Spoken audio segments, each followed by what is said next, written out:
Hello everyone, welcome back. And this video will start with illustration number 12. Illustration 12 start करने से पहले illustration 12 start करने से पहले हम पहले रिवैल्यूएशन का कॉन्सेप्ट समझते हैं कि होता क्या. ठीक है, revaluation is nothing but asset को फिर से वैल्यू करना. ठीक है, अब असेट फिर से वैल्यू क्यों करना होता है? क्योंकि आपका कुछ ना कुछ चेंजेस की वजह से हो सकता है कि आपको जो fair value of the asset है वो काफ़ी कम हो या काफ़ी ज़्यादा हो compare to the book value. तो सही वैल्यू पर एसेट रिकॉर्ड होता रहे, इस वजह से हम रिकॉर्ड कर एसेट को रिवैल्यू करते हैं. ठीक है, तो अब यहाँ पे क्या कहता है कि जब आप एसेट को इनिशियली रिकॉग्नाइज किए हो तो एसेट्स का जो fair value it could be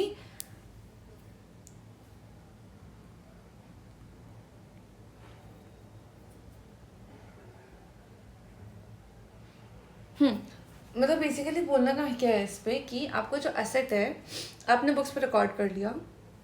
हो सकता है कि आपका एसेट आप सोच रहे हो 1 करोड़ का लैंड का प्रॉपर्टी है, क्या पता उसका मार्केट वैल्यू सिर्फ 10,000 रुपये हो. तो आपके बुक्स में तो दिख रहा है कि ओ वाह कितना ज़्यादा का एसेट है आपका, लेकिन एक्चुअल में जब आप उसे बेचने जाओगे आपको सिर्फ 10,000 रुपये मिलेंगे. तो कहाँ 1 करोड़ कहाँ 10,000, उस टाइम पर तो एकदम से इतना ज़्यादा हैवी लॉस दिखेगा आपको बुक्स में. तो इसलिए बहुत सारे लोग क्या करते हैं, एसेट्स को रिवैल्यू करते हैं कि हम टाइम टू टाइम अपने एसेट्स को चेक करते जाएंगे कि उसकी क्या वैल्यू मेरे बुक्स में और क्या वैल्यू उसकी फेयर मार्केट में, मतलब एक्चुअल में मार्केट में क्या वैल्यू है. ठीक है, अब रिवैल्यूएशन जो भी होता है पहली चीज़ तो है कि एडिक्वेट इंटरवल्स पर होना चाहिए. ठीक है, ताकि मेरा फेयर वैल्यू मुझे सही से पता चल सके. सेकंड होता है कि अगर एक क्लास ऑफ एसेट है, ठीक है, उस पर अगर आपके 5 एसेट्स हैं और आप सिर्फ एक एसेट को रिवैल्यू कर रहे हो तो आपको बाकी के चारों को भी रिवैल्यू करना पड़ेगा. ठीक है, थर्ड क्या कहता है कि अगर आपका कैरिंग अमाउंट बढ़ जाता है रिवैल्यूएशन की वजह से, मतलब कि बेसिकली सपोज करो आपके बुक्स में एसेट का जो आपके बुक्स में वैल्यू दिख रहा है वो दिख रहा है 1 लाख और फेयर वैल्यू उसका पहुंच जाते हैं 3 लाख.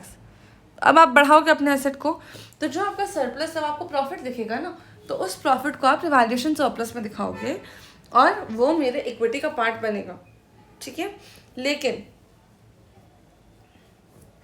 अब यहाँ पे एक लाइन क्या कहता है कि such increase should be recognised to the extent of reversal of previous decrease. अब इसका क्या कह रहा है कि आपका जो बढ़ रहा है,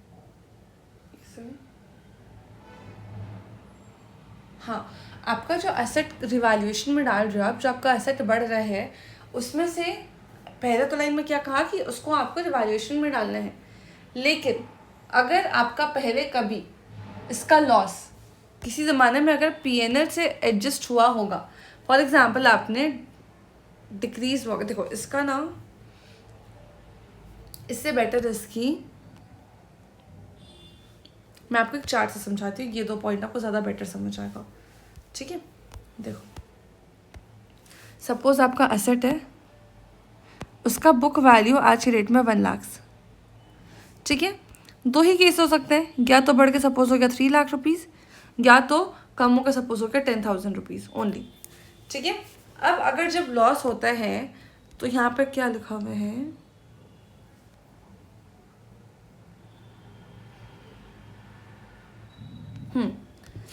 अब अगर आपका लॉस होता है, यहाँ पे आपको कितना का लॉस हुआ है 90,000 का लॉस, यहाँ पे आपको कितना का प्रॉफिट हुआ है 2 लाख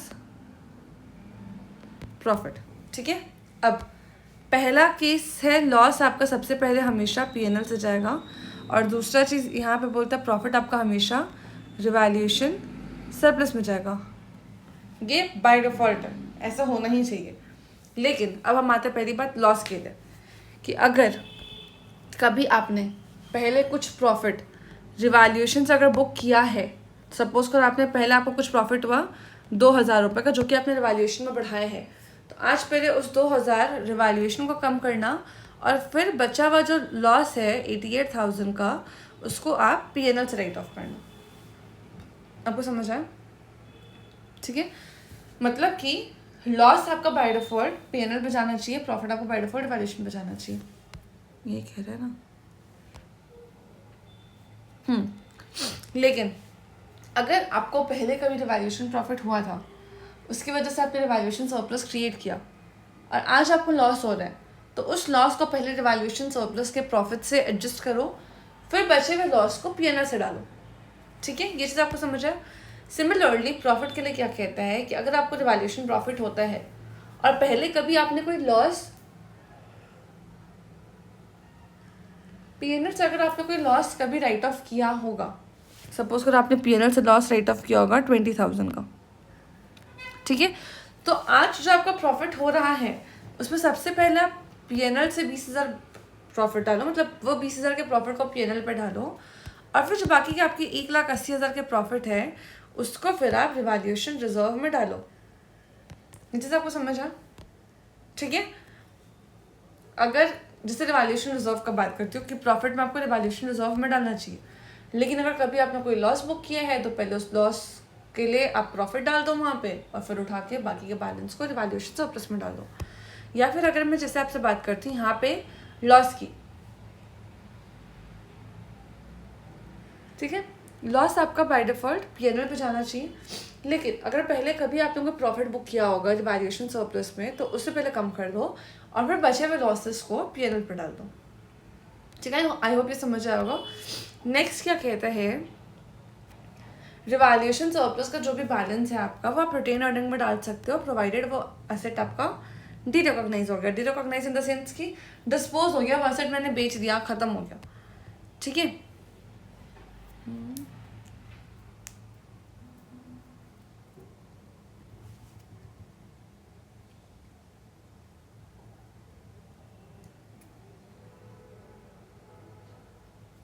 अब इसके बाद नेक्स्ट क्या कहता है कि अगर आपका एसेट बढ़ाया आपने, आपकी एसेट की वैल्यू बढ़ेगी, एसेट की वैल्यू बढ़ेगी तो डेप्रिसिएशन भी आपका बढ़ेगा। तो जो एक्सेस डेप्रिसिएशन का अमाउंट आता है बिकॉज ऑफ अपवर्ड वैल्यूएशन, उसको आप रिवैल्यूएशन सरप्लस से निकाल के या बेटर जिसकी आप रिटेन अर्निंग्स में डाल दो, क्योंकि डेप्रिसिएशन से उतना का तो खर्चा मेरा पीएनएल में बढ़ रहा है, तो उतना ही अमाउंट का जो मेरा प्रॉफिट मैंने रिवैल्यूएशन में डाल दिया उसको उठा के मैं रिटेन अर्निंग्स में डाल दूंगी, तो मेरे पीएनएल या रिटेन अर्निंग्स पे कुछ इफेक्ट नहीं पड़ेगा एज सच। क्यों? क्योंकि पीएनएल का बैलेंस उठ के ही जाता है रिटेन अर्निंग्स में लास्ट में। आपको समझ आया? कंफ्यूज हो गया क्या? देखो मैं फिर से बताती हूँ कि अगर आपका एसेट अपवर्ड रिवैल्यू हो रहा है, ठीक है, उस केस में आपका डेप्रिसिएशन भी बढ़ेगा ही बढ़ेगा ऑफ कोर्स। तो अब आपका जब एसेट अपवर्ड रिवैल्यू होता है तो आप क्या करोगे? इसे बाय डिफॉल्ट रिवैल्यूएशन रिजर्व में डालोगे। ठीक है, आपका एसेट का वैल्यू बढ़ा तो आपका क्या होगा? आपका डेप्रिसिएशन बढ़ेगा। डेप्रिसिएशन बढ़ेगा तो क्या होगा? प्रॉफिट एंड लॉस में जो मेरा प्रॉफिट है वो कम आएगा। ठीक है, ये कम आएगा तो इसकी वजह से क्या होगा कि आपका जो रिटेन अर्निंग्स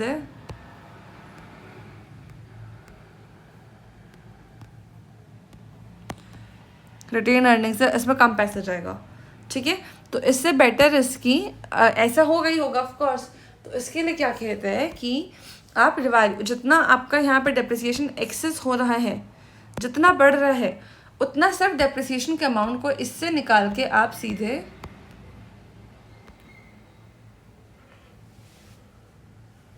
रिटेन अर्निंग्स में डाल दो। आपको समझ आया? ठीक है, तो ये था बेसिकली मेरा रिवैल्यूएशन का केसेस। अब देखो क्या कहता है, रिवैल्यूएशन बढ़ेगा तो रिवैल्यूएशन सरप्लस में डालेंगे। एक्सेप्शन क्या है कि अगर पहले कभी आपका डिक्रीज हुआ था और फिर इंक्रीज हो रहा है तो पीएनएल पे डालेंगे to the extent loss reverse हो जाए। ठीक है, सिमिलरली अगर डिक्रीज करेगा तो बाय डिफॉल्ट पीएनएल पे डालेंगे, लेकिन अगर पहले कभी इंक्रीज हुआ था, इनिशियली इंक्रीज हुआ था और आज डिक्रीज हो रहा है तो owners equity and owners interest, that is basically revaluation में जितना इंक्रीज किया था पहले आज उतना डिक्रीज करेंगे, और फिर जो बाकी डिक्रीजल का अमाउंट है उतना को मैं, जितना डिक्रीज करने का अमाउंट है उतने को मैं पीएनएल पे डालूंगी।